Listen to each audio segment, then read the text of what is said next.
Parallel office, this is Jasmine. आज की video में बताने जा रही हूँ कि स्टाफिंग क्या होता है। स्टाफिंग का मतलब ये होता है कि अगर हम लोग सिलेक्शन ऑफ स्टाफ, जैसे प्लानिंग कर लिए कि हम लोग को यहाँ पे दुकान खोलनी है, यहाँ यही सामान का बिजनेस करना है, जैसे कि रिटेल शॉप है स्टेशनरी की, यहाँ एक बिजनेस करना है, सब सेटिंग हो। फिर जब नेक्स्ट स्टेप पे आते हैं कि खाली बड़ी दुकान है तो एक पर्सन नहीं चला सकता, छोटी दुकान में एक पर्सन जो ओनर रहता है वो चला सकता है 100 रुपये से। लेकिन जब बड़ी बिजनेस हो जाता है तो उसके लिए स्टाफ की जरूरत होती है।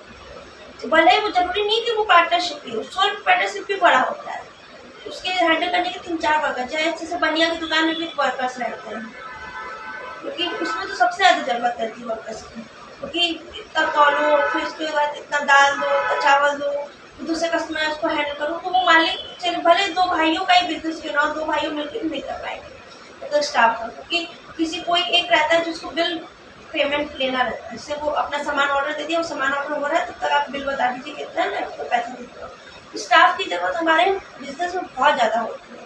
अगर छोटी सी शॉप है उसमें भी अगर आप लेने जाएंगे, छोटी सी शॉप में ही लेने जाते हैं, अगर जैसे बेटा भाई अगर दोनों मिलकर कर रहे हैं तो वो आप जैसे ऑर्डर करेंगे कि हमें ये चीज़ चाहिए तो वो मिलकर दे देंगे। लेकिन अगर बहुत बड़ा बिजनेस है, मतलब कस्टमर बहुत आते हैं, गुडविल अच्छी होगी, आप जैसे 100 पार्टनरशिप का बिजनेस स्टार्ट किए, ठीक है, तो छोटा सा बिजनेस आप खुद ही बैठे, जब बिजनेस चलने लग जाएगा तो उसको आप बड़ा करोगे ना, तो जब वो उसको बड़ा करोगे तो उसमें वर्कर्स की भी जरूरत पड़ेगी, क्योंकि जब कस्टमर आ रहे, 1-2 कस्टमर आए तो वो हैंडल हो जाता है, भाई मिलके बेटा मिलके कर लेते हैं। लेकिन जब मल्टीपल कस्टमर आ जाए तो उसके लिए स्टाफिंग की बहुत ज़्यादा जरूरत होती है। जैसे कि हम लोग प्लानिंग में ही स्टाफिंग हो जाता है कि इस यहाँ एडवर्टाइज करेंगे, ऐसे पर्सन को लेंगे जो कि एक्सपीरियंस हो, ये सब पे डिसाइड होता है। इसको 1 साल का फ्रेशर का या 1 साल का 2 साल का एक्सपीरियंस हो, ये भी प्लानिंग में ही आता है। जब आप सिलेक्शन स्टाफ को सेलेक्ट कर लेते हैं तो वो हो जाता है कि जब बिजनेस में ओपन होता है तो स्टाफ का क्या काम क्या करता है, सेल करता है बिजनेस में। तो वो जब कस्टमर आए तो उनका वो प्रोसेस स्टार्ट हो जाता है, सेलिंग करने का। पहले कम्युनिकेशन होता है कि क्या चीज़ देखना है, फिर कम्युनिकेशन होने के बाद मतलब जो चीज़ देखना वो चीज़ है कि नहीं, अगर है तो कहाँ रखी है उसको, मतलब कि खोज के लेकर आना। अगर जैसे कि अगर ज्वेलरी का बिजनेस है, जैसे बनिया का बिजनेस है, उसमें तो देखने की जरूरत रहती नहीं, जितना दीजिए दे के दे सकते, लेकिन ज्वेलरी बिजनेस में पूरा कम्युनिकेशन करना पड़ता है। जैसे बनिया के बिजनेस में इतना कम्युनिकेशन की जरूरत नहीं रहती है, लेकिन हमारा ज्वेलरी बिजनेस में जिसमें टाइम लगता है, जो महंगी चीज़ रहती है, महंगा चीज़ का बिजनेस रहता है, उसमें कम्युनिकेशन बहुत जरूरी है। भले वो मतलब कोई कपड़े की दुकान ही क्यों ना हो, उसमें कम्युनिकेशन जरूरी रहती है। अगर बड़ा बिजनेस है तो कम्युनिकेशन की जरूरत होगी, और जब जरूरत होती है कम्युनिकेशन की तो, लेकिन जैसे कि बनिया का भी बड़ा है लेकिन इसको कम्युनिकेशन की जरूरत नहीं रहती है, क्योंकि इसमें देखना इतना नहीं रहता है, कम रेट में मिलता है, मतलब कम प्राइस में मिलता है। जो चीज़ महंगी रहती है वो चीज़ में कम्युनिकेशन बहुत जरूरी रहता है, बिना कम्युनिकेट के, क्योंकि कोई भी पर्सन अगर लेने आएगा तो महंगी चीज़ ले रहा है तो उसको बहुत बड़ा कम्युनिकेशन करना पड़ेगा, डिस्कस करना। जैसे कार के शोरूम में जाएंगे तो वो टाइम टेकन लेते हैं ना, कम्युनिकेशन होता है ना, जितना महंगा अगर आपका प्रोडक्ट रहेगा उतना ही आपको टाइम लगेगा सेल करने में।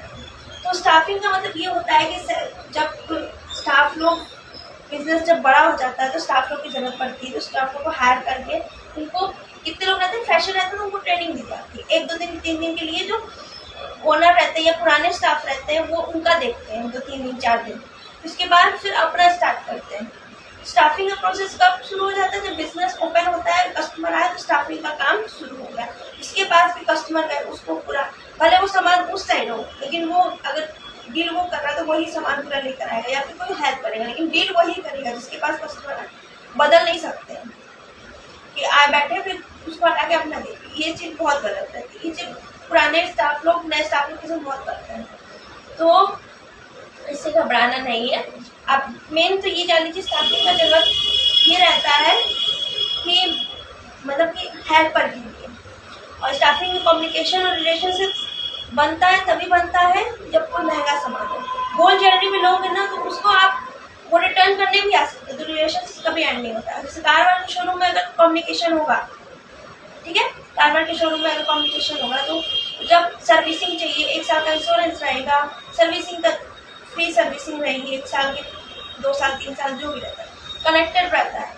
जब महंगी सामान है तो उसमें कम्युनिकेशन रहता ही है। स्टाफ का वर्क, कोई स्टाफ में जैसे कितने लोग रहते हैं ना अभी, जैसे कि उसका गेटअप देखते हैं। गेटअप इसलिए देखते हैं कि अगर वो कोई महंगा सामान अगर वो दिखाएगा तो थोड़ा कस्टमर थोड़ा डिस्ट्रैक्ट ना हो पाए, उसको देख के थोड़ा अजीब फील ना हो, इसीलिए सेटल करते हैं कि कौन मतलब कि गेटअप जिसका अच्छा है। जैसे जिसको बस सामान, जैसे बनिया की दुकान में सामान का ऑर्डर आया, ये लेना है, निकाल के देंगे, उसमें कोई शकल वकल नहीं देखी जाती, उसमें सामान देखा जाता है इतना महंगा। लेकिन कार वाले शोरूम में लोग अच्छा गेटअप वाले लोग क्यों रखते हैं? अच्छा गेटअप इसीलिए ताकि उनको बहुत टाइम के लिए कम्युनिकेट करना पड़ता है, उसमें कम्युनिकेट नहीं होता है बनिया की दुकान में या स्टेशनरी शॉप में। लेकिन जो महंगा सामान बेचते हैं, एक एक सामान महंगा रहता है, उसके लिए कम्युनिकेशन जरूरी रहता है, So, thank you so much for watching my video. See you soon next video. Please like and share, subscribe if you like it. Thank you.